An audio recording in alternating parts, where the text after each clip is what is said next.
Hey guys, it's Andrea here. So I know some of you guys will watch this after the fact, but new content coming. So guys, finally finished up with the lawyers. I've just got to sign my life in documents. Did a really in-depth blog post of what they did, and there were just some things that they mentioned, and it is confronting to confront your own mentality and your wishes for when you've passed. But let's be honest, Office of the Public Trustee doesn't have the funding and the training it used to. I'm not trying to call them out or anything, but let's just say some of their ethics are not what it used to be. Look, ethics can be questionable in any industry. So that's the next thing that I'm doing is trust. So people you can trust in your care team, both formally and informally, structures that you need to have in place to be able to trust people as well. How to decide to trust people, because fortunately people with a disability we've gone through that much trauma that we can't trust people, and it's through no fault of our own. It might be through getting scammed, it might be through unethical caregivers, it might be through family members who are in dire situations, and so you give them trusteeship of your bank accounts and financial decisions, and the funds might be getting diverted. And so I'm going to do one of how to trust caregivers, what not to trust them with, and what documents to have in place. So I've kind of done that, but I'll revisit it for life-affirming documents instead of life-end documents, because when I went to the lawyers, they gave me a document of where to find everything, and then the company's my last will and testament. And it's something I didn't think about, but it makes it easier for the executive of my state who go, well, this is where everything is. And things that you don't think about, the electronic passwords, your utilities, who gets custody of pets. I don't have any children, but they also discuss that. And then sentimental items that may not have a lot of monetary value, but the right person that have a sentiment. And then they encourage you, if you can afford it, funeral, plea planning, and to write your memoirs as well. So that is a really big one as well.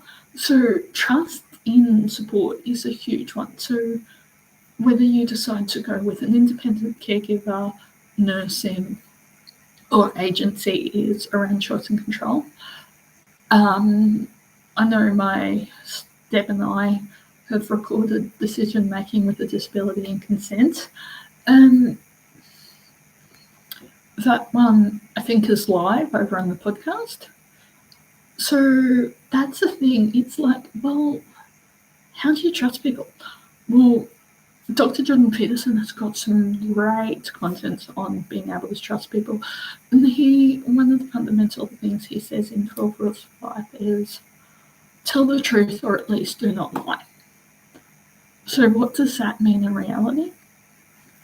Okay, so someone who's going to tell you the hard truth in a kind and compassionate way rather than lying and not creating drama. And someone who won't go... Sorry guys, dry mouth. Someone who won't go out of their way to intentionally create drama as well.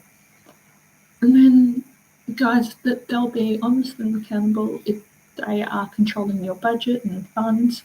They won't leave you high and dry. They'll actually care for you. And so caring for someone is not an easy job as well. So if you're caring for someone, that means you're looking after their basic needs: clothing, shelter, warmth. And then once those basics are taken care of, it's hygiene, both personal and household hygiene.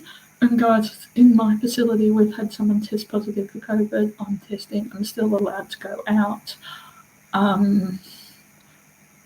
as well.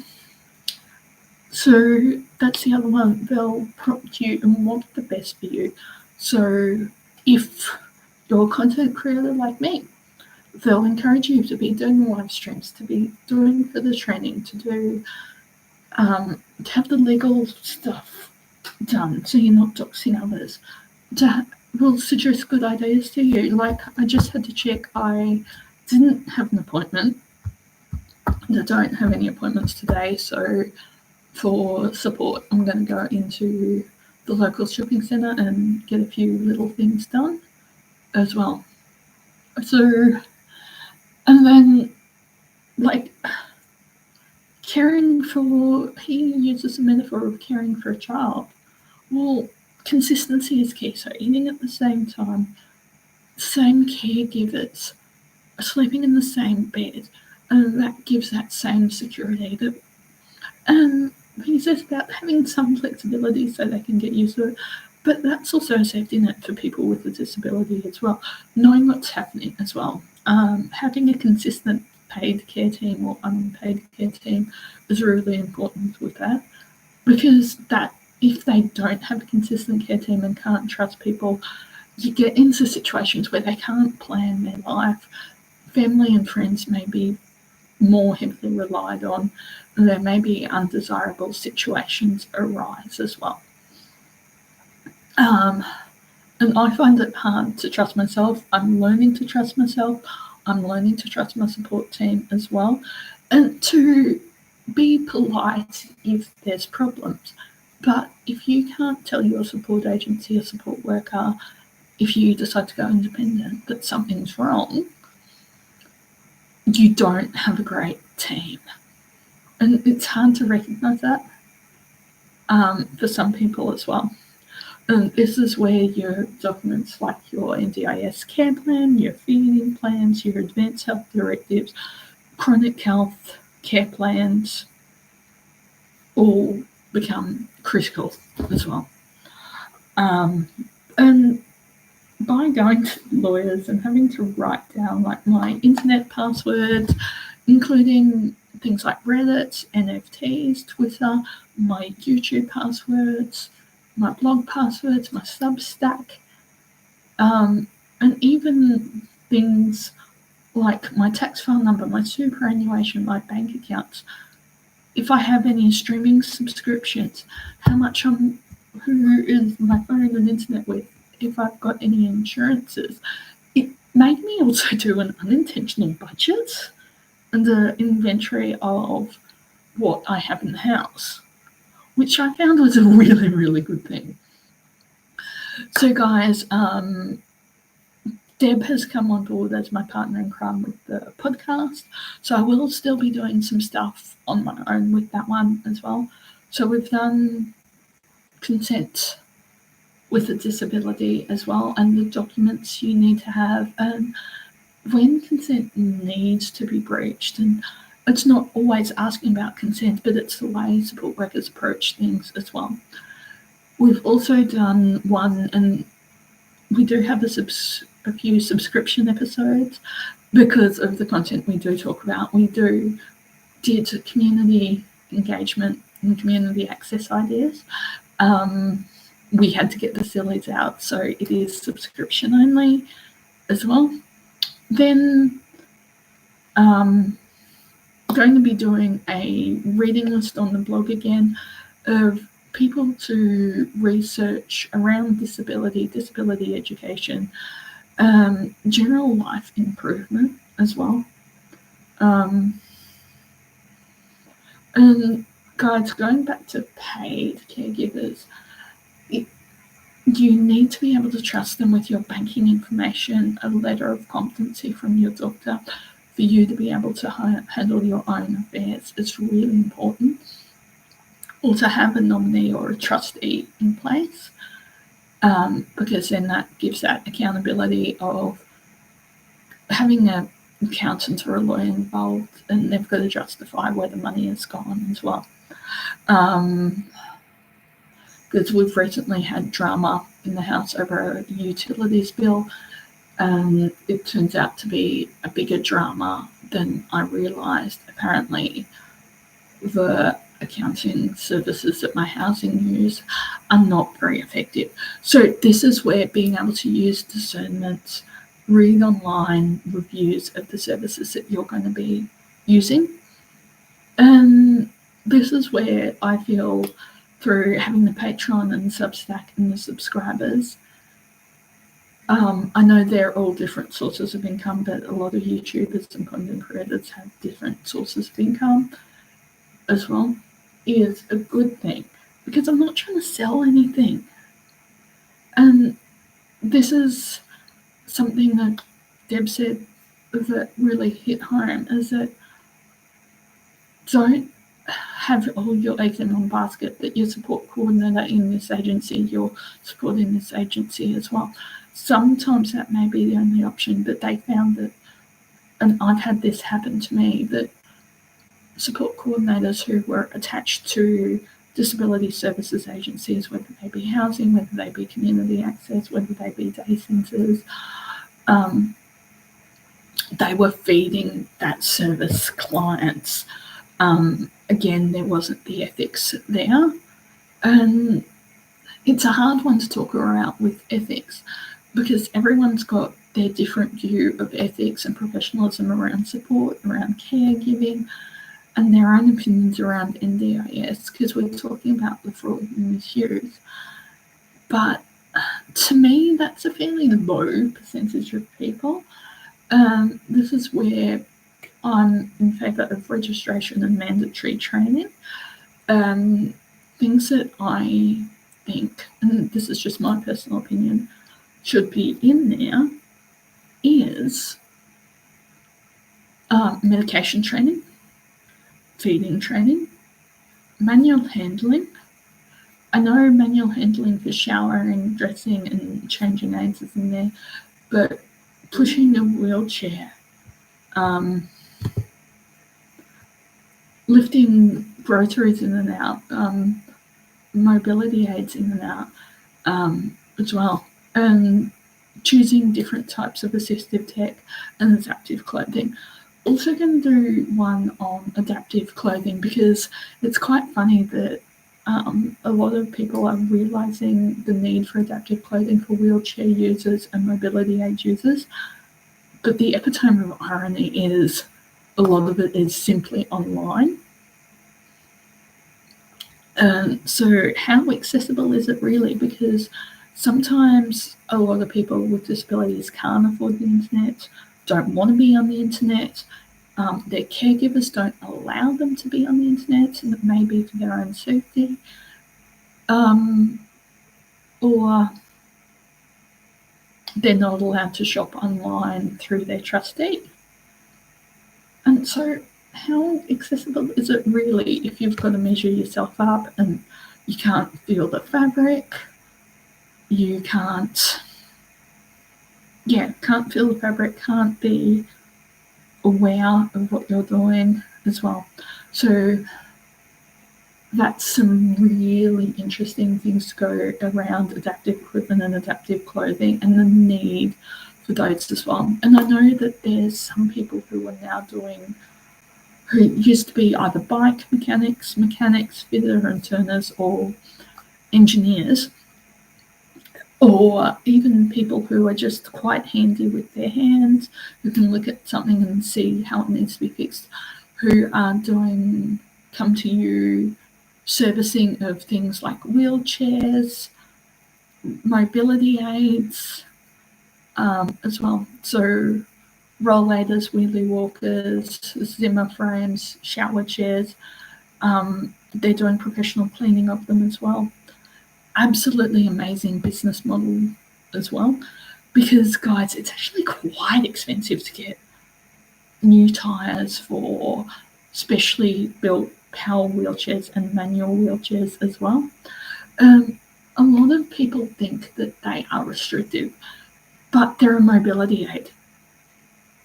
They are a source of freedom at times. And we're having discussions around being able to charge them. So we're all having discussions around electronic vehicles, but why are we not including power wheelchairs, power scooters in these conversations.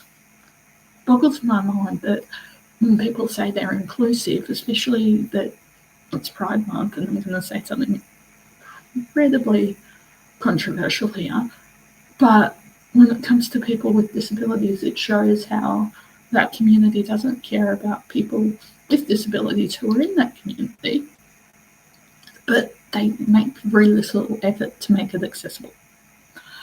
That's all I will say on Pride Month, because I'm not educated enough on the topic, and I'll respect your pronouns, I'll respect your gender identity, but this is my stake in the stand, is that biological sex is real. There is a need for single-sex only spaces, both men and women's. If you want trans-only spaces, go ahead and create them.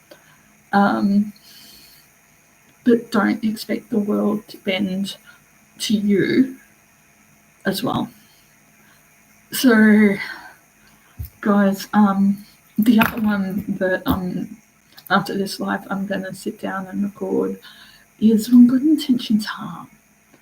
So people who are intent on curing you with XYZ diet, people who are natural health practitioners who will not accept medical advice for you, or won't accept that you're taking mainstream medical advice.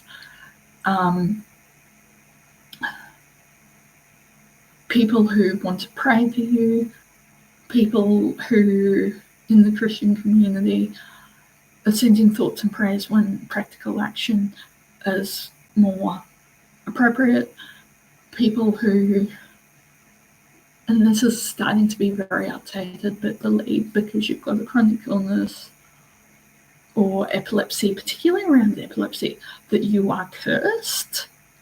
And I have had pastors in my local area tell me that I'm cursed, that I wasn't tithing enough. And before my mum got involved in my finances, I thought I was cursed. I thought I wasn't tithing enough. And I realised that they were preaching a theology that is not actually in the Bible, and it's not in line with what Jesus and his disciples actually taught about being kind to others, about being accepting, about making sure physical needs are met before spiritual needs are met. No, they're preaching the reverse of health wealth mentality, very new age. I know I'm starting to look at new age and alternative spiritualism, the historical basis of Jesus as well. But it's better to question and to know where you're at than to have a blind faith as well. So guys, let's give it till 10 o'clock as well. And guys, I'm going to be going live again on Sunday afternoon around 1 o'clock. Obviously depending on if I test positive to COVID or not as well. And I was recording the podcast and it reminded me that we haven't actually had a fire drill in the house. I've got one packed now, but if you had to evacuate a cell house or assisted living, how quick are you able to do it?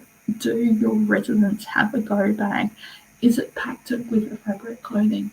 Do they have, and if the power was to be shut off, your mobility aid users, your power wheelchair users, do they have battery packs, or are they able to use a manual wheelchair? I know that can cause a lot of pain. And do you have somewhere where they can sleep? For me, it'd be my parents' place. I know Deb and I said that that's when they'd be ringing support coordinators, and it might be a motel, it might be an Airbnb, it might be a parents' place, it might be a respite house as well. And so support workers, especially if a person is living independently and you're an independent support worker, you probably need to sit down and discuss these instead of having them happen after the fact as well. I know that my community access has asked me to not mention them and to not have staff on camera because unfortunately people have been cyber stalking people. And so this is why some people should not be on the internet unsupervised. They may be stalking people. They may not understand boundaries. They may think the support worker is their friend and not a worker, especially if it's a male requesting females. They may lead people on and that person may be portrayed as more than a support worker. It might be a friend. It might be a girlfriend. Guys, just going to check that one.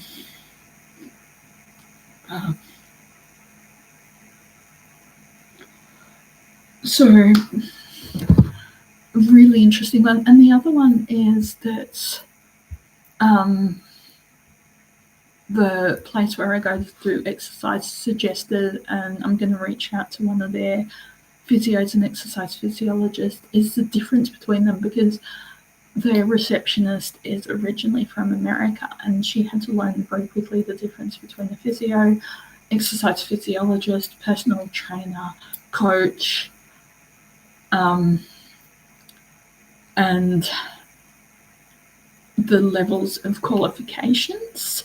Unfortunately, and that's not all, some personal trainers are great for people with a disability, but some, because they don't know the limitations with movement disorders, may actually cause harm.